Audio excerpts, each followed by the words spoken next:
তো আজকে ছিল ব্যাকল্যাশের আগে শেষ স্ম্যাকডাউন, আর আজকের ভিডিওতে জানবো যে আমরা এই স্ম্যাকডাউনেতে কী কী দেখতে পেলাম। তো সবার প্রথমে আমরা দেখতে পাই আজকের এলএ নাইট আর ডিমান প্রিস্ট ভার্সেস জেকব ফাটু আর সোলো সিকোয়ার মধ্যে একটা ট্যাগ টিম ম্যাচ, যেখানে একটু শকিংলি আমরা দেখতে পাই যেখানে জেকব ফাটুর টিম হেরে গেছে, এখানে এলএ নাইট আর ডিমান প্রিস্টের টিম ভিক্টরি পেয়ে গেছে। আর সাধারণত জেকব ফাটুকে আমরা হারতে দেখি না, কিন্তু যখনই ট্যাগ টিম ম্যাচে থাকে তখনই তাদেরকে হেরে যেতে হয়। আর তারপর এখানে ম্যাচের লাস্টের দিকে জেকব ফাটু মাথা গরম হয়ে যায়, কারণ সে ম্যাচ হেরে গেছে। তার ফলে সে অ্যাটাক করে, আর অ্যাটাক করে সবাইকে তো ঢের করে দেয়, একদম শুয়ে দেয়। কিন্তু পেছন থেকে আসে ড্রু ম্যাকিন্টায়ার এখানে জেকব ফাটুকে ক্লেমোর কিক লাগিয়ে দেয়, আর এখানে জেকব ফাটু মাটিতে পড়ে থাকে। আর ড্রু ম্যাকিন্টায়ারের কাছে থাকে ইউএস চ্যাম্পিয়নশিপ, সে সেটা নিয়ে পোজ দেয় দাঁড়িয়ে দাঁড়িয়ে। তো এই প্রথমবার মনে হচ্ছে আমরা দেখছি যে জেকব ফাটু মার্কের রিংয়ের মধ্যে পড়ে আছে, এটাও কিন্তু আমরা এর আগে কখনো দেখতে পাইনি। আর বলতে পারো যে প্রিমিয়াম লাইভ ইভেন্টের আগে এখানে ড্রু ম্যাকিন্টায়ারকে আপার হ্যান্ড দেওয়া হয়েছে, তো ড্রু ম্যাকিন্টায়ারের চান্স একটু হলেও কমে গেছে। মনে তো এটাই হচ্ছে যে কালকে জেকব ফাটু টাইটেল রিটেন করে নেবে সাকসেসফুলি, কিন্তু দেখে ভালো লাগলো যে ড্রু ম্যাকিন্টায়ারকে এখানে স্ট্রং দেখানো হয়েছে বাকি তিনজনের তুলনায়। তারপর আমরা দেখতে পাই যে চেলসি গ্রিন আর পাইপার নেভেনের সাথে এখানে জেলিনা ভেগার সাথে আরেকজনের একটা মিস্ট্রি পার্টনার থাকার কথা, যে ট্যাগ টিম ম্যাচে লড়বে। তো এখানে আমরা প্রথমে তো চেলসি গ্রিন, পাইপার নেভেন আর এলবা ফায়ারের আমরা এন্ট্রি দেখতে পেয়ে যাই। আর তারপর আমরা দেখি যেখানে জেলিনা ভেগা সে ইন্ট্রোডিউস করে তার ট্যাগ টিম পার্টনারকে। আর আমরা প্রায় বলতে পারো 2 মাসেরও বেশি সময় পর অ্যালেক্সা ব্লিসের রিটার্ন দেখতে পেলাম। অ্যালেক্সা ব্লিসি হচ্ছে তার পার্টনার। এই ম্যাচের মধ্যে আমরা অফকোর্স এখানে জানি যেহেতু অ্যালেক্সা ব্লিসের রিটার্ন হয়েছে তো হারবে তো না। তার উপর আবার জেলিনা ভেগা হচ্ছে একজন মেক্সিকান রেসলার, আর এখানে আমরা দেখতে পেলাম যে জেলিনা ভেগা আর অ্যালেক্সা ব্লিসের টিম সাকসেসফুলি জিতে যায়। তারপর আমরা শার্লেট ফ্লেয়ারের একটা প্রোমো দেখতে পাই। প্রোমো কি বললো, বেকারই ছিল এটা। ফ্যান্সরা তাকে বু করছে, এবার শার্লেট বলে যে ফ্যান্সরা যদি তাকে এরকমভাবে ডিসরেসপেক্ট করে আর এরকমভাবে বু করে তাহলে সে ডাব্লিউডব্লিউই ছেড়ে চলে যাবে আর কখনো আসবে না। তো ফ্যান্সদের তো কিছু যাই আসলো না, উল্টা আরও বেশি বু করলো, আর তখন শার্লেট রিং ছেড়ে বেরিয়ে গেল। তো শার্লেট তো এমন ভাব করছে যেন সে ডাব্লিউডব্লিউতে রিটার্ন করার পর ডাব্লিউডব্লিউর ওমেন্স ডিভিশন একদম পাতাল থেকে উঠে স্বর্গে পৌঁছে গেছে। শার্লেট থেকেও কোনো কাজ হচ্ছে না, না থেকেও কোনো কাজ হচ্ছে না। তো এইরকমই হয় যখন তুমি বড় বড় সুপারস্টারদের ঠিকঠাকভাবে ইউজ করতে পারো না। আর এরপরে আমরা একটা নাম্বার 1 কন্টেন্ডারের জন্য ম্যাচ দেখতে পাই, জেড কার্গিল ভার্সেস নায়া জ্যাক্স। যে জিতবে সে নাম্বার 1 কন্টেন্ডার হয়ে যাবে টিফনি স্ট্র্যাটনের সাথে লড়ার জন্য, মানে ডাব্লিউডব্লিউ ওমেন্স চ্যাম্পিয়নশিপের জন্য। আর এই ম্যাচে আমরা দেখতে পাই যেখানে নিয়মি এসে মাঝখানে একটু ইন্টারফেয়ার করে, যার ফলে নায়া জ্যাক্স অ্যানালাইটার লাগিয়ে দেয়, আর এখানে জেড কার্গিলকে পিন করে হারিয়ে দিয়েছে।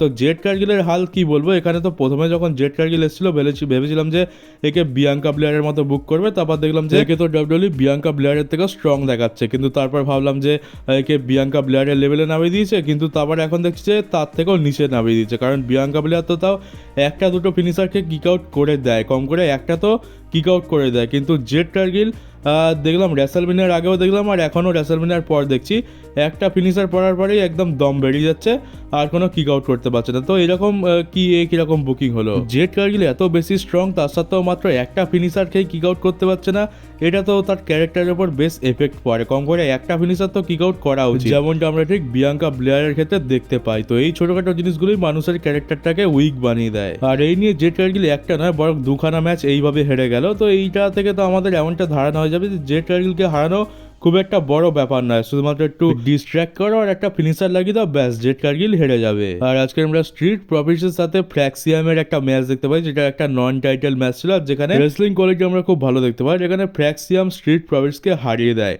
যার মানে হচ্ছে যে এবার এরা নেক্সট ইন লাইন রয়েছে চ্যাম্পিয়নশিপের জন্য। এরপর আমরা অ্যালিস্টার ব্ল্যাক ভার্সেস কার্মেলো এজের মধ্যে ম্যাচ দেখতে পাই। এখানে রিং সাইডে মিজও ছিল ডিস্ট্র্যাক্ট করার জন্য, এখানে কার্মেলো এজকে তো অ্যালিস্টার ব্ল্যাক রোল করে পিন করে দেয়, যেটা তো একটু শকিং ছিল। আমি ভাবছিলাম যে হয়তো ব্ল্যাক মাস্ক লাগিয়ে পিন করবে, কিন্তু ব্ল্যাক মাস্ক তো অন্য কারোর পড়ে যায়।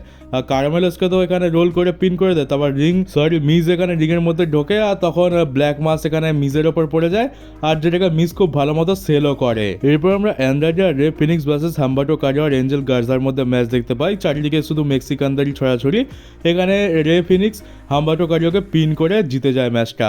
আর তারপর যেহেতু হাম্বাটো কারিও এখানে পিন হয়েছে, তো এখানে সান্টোস এসকোবার হাম্বাটো কারিওর ওপর রেগে যায়, এখানে একটু চোটপাট দেখায়, কিন্তু হাম্বাটো কারিও এখানে সান্টোস এসকোবারকেই চড় মেরে রিং থেকে বেরিয়ে যায়, যার মানে হচ্ছে যে এবার আমরা হাম্বাটো কারিওর একটা ফেস টার্ন দেখতে পাচ্ছি, আর হয়তো ডাব্লিউডব্লিউ তাকে সিঙ্গেল সুপারস্টার হিসেবে পুশ করবে। আর এরপর আমরা মেইন ইভেন্ট দেখতে পাই জন সিনাকে। তো জন সিনা এখানে আসে, আর জন সিনার প্রোমো তো খুবই প্রেডিক্টেবল হয়ে গেছে। জন সিনা এন্ট্রান্স করবে, আর তারপরে তার একটা খুব ভালো মতো ইন্ট্রোডিউসও হবে তাকে, আর তারপর সে ক্রাউডকে একটু অসম্মান করবে, আর যদি টাইম বাঁচে তো তার অপোনেন্টকেও অসম্মান করবে, আর সবার লাস্টে অপোনেন্টের কাছে মার খেয়ে রিংয়ের মধ্যে চিৎপাত হয়ে শুয়ে পড়বে। এটা হয়ে গেছে প্যাটার্ন। আজকের আমরা সেরকমই দেখতে পেলাম, কোনো রকম চেঞ্জ নেই। আজকে শুরুতে মেন জিনিসগুলো নিয়ে কথা বলি, প্রোমোর। তো আজকে জন সিনাকে যখন ইন্ট্রোডিউস করা হচ্ছিল রিংয়ের মধ্যে একেবারে রাজকীয়ভাবে, তখন একটা ফ্যান তার দিকে বোতল ছুঁড়ে মারে, একটা খালি বোতল। ফ্যান্সরাও এবার জন সিনার এই ক্যারেক্টারটা থেকে একটু ইরিটেট হওয়া শুরু করেছে। মানে তোমরা একবার ভেবে দেখো, রেসলিং রুইন করবে এটা তার ক্যারেক্টার, ঠিক আছে নয় মানলাম, কিন্তু আমরা ডাব্লিউডাব্লিউ দেখছি কেন? এই আমেরিকার ফ্যান্সরা এত টাকা দিয়ে টিকিট কাটছে, এত মার্চেন্ডাইজ কিনছে, নেটফ্লিক্সের সাবস্ক্রিপশন কিনেছে, তো কী দেখার জন্য? রেসলিং দেখার জন্য, ভালো স্টোরি লাইন দেখার জন্য। আর আমাদের কী দেওয়া হচ্ছে? এইসব দেওয়া হচ্ছে। তো এইসব দেওয়া হচ্ছে যখন, তখন আমরা ডাব্লিউডাব্লিউ দেখতে যাওই বা কেন? তুই থাক বাবা তোর রেসলিং রুইন নিয়ে, আমরা আমাদের মতো যেটা ভালো লাগে সেটা দেখি। তো জন সিনার যদি এরকম ক্যারেক্টার চলতে থাকে তো কদিন পরে এটা ডাব্লিউডাব্লিউর উপরে ব্যাকফায়ার করে যাবে। মানে ফ্যান্সরা টাকা দিচ্ছে কী দেখার জন্য? এইসব নাটক দেখার জন্য? এসব তো কেউই দেখতে চায় না। তুমি যখন রেসলিংই করবে না তো তখন তোমাকে এখানে আসতেই বা কে বলেছে? তুমি যাও হলিউডে গিয়ে তোমার সিনেমা করো, যে সিনেমাগুলো কেউ দেখেও না। তো এটা খুবই ফ্রাস্ট্রেটিং আর খুবই ইরিটেটিং বলতে পারো। তো এখানে ক্রাউডকে তো একটু বেইজ্জতি করানো হয়, ক্রাউডের একটু অসম্মান করানো হয়, যেরকমটা হয়ে থাকে। তারপর র্যান্ডি অর্টনকে নিয়েও কথা বলে। র্যান্ডি অর্টন হচ্ছে একটা নেপোটিজমের কিড, তার বাবা হচ্ছে বব অর্টন, তার জন্য সে চান্স পেয়েছে, তাকে সবসময় প্রোটেক্ট করে চলা হয়। আর কালকের ব্যাকল্যাশে আমাদের চাইল্ডহুড রুইন হতে চলেছে। মানে আগে থেকে বলে রাখছে যে কালকের আমরা ম্যাচের মধ্যে হাঁকতে চলেছি। তো এখানে বলে যে আমরা আজ থেকে 25 বছর আগে র্যান্ডি অর্টনের সাথে আমার প্রথম ম্যাচ হয়েছিল, আর কালকের আমার শেষ ম্যাচ হতে চলেছে র্যান্ডি অর্টনের সাথে। তো এখানে পুরোপুরি ম্যাচটাকে আমি রুইন করে দেবো। আর তারপরে এখানে গ্রেটেস্ট অফ অল টাইম নিয়ে হয়, র্যান্ডি অর্টন আর জন সিনার মধ্যে কে আসল গ্রেটেস্ট অফ অল টাইম। অনেকে র্যান্ডি অর্টনকে বলে, অনেকে জন সিনাকে বলে, আবার অনেকে দুজনকেই বলে। তো জন সিনা এখানে তার আসল লয়্যালটি, রেসপেক্টের পুরো পয়েন্ট ধরে ধরে এখানে বিচার করে। সেগুলো আমি অত বলতে যাচ্ছি না, বহুত বেকার জিনিস, ওগুলো শুনতে তোমাদেরও ভালো লাগবে না, আর তেমন কোনো গুরুত্বপূর্ণ বিষয় নয়। তো র্যান্ডি অর্টনের খারাপ দিক বের করা হয়, জন সিনার ভালো দিক বের করা হয়। কালকের রেসলিং রুইন হতে চলেছে, ম্যাচটাও রুইন হতে চলেছে, আমাদের চাইল্ডহুডও রুইন হতে চলেছে।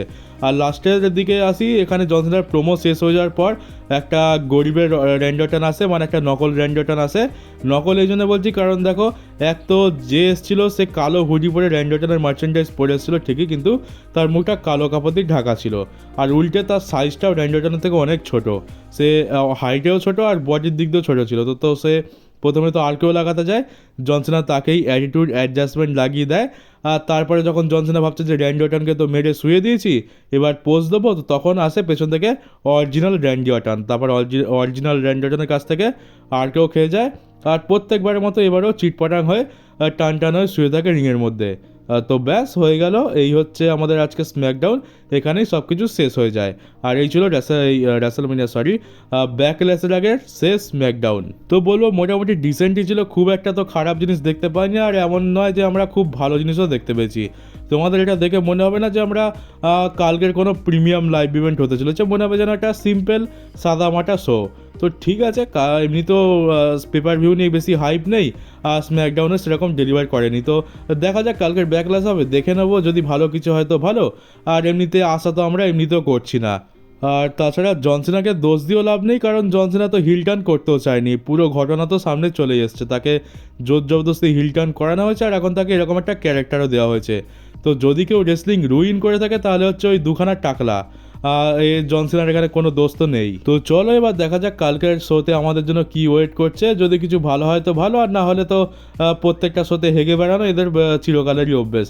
তো চলো দেখা হচ্ছে পরের ভিডিওতে। আর এই ছিল আজকের আমার স্ম্যাকডাউনের রিভিউ ভিডিও। কেমন লাগলো কমেন্ট বক্সে অবশ্যই জানিও, নতুন হয়ে থাকলে চ্যানেলটাকে সাবস্ক্রাইব করে নোটিফিকেশন বেলটাকে অবশ্যই অন করে দিও, আর ভিডিওটাকে শেয়ারও করে দিও। তো চলো দেখা হচ্ছে তোমাদের সাথে আমার পরের ডাব্লিউডাব্লিউর একটা নিউজ ভিডিওতে।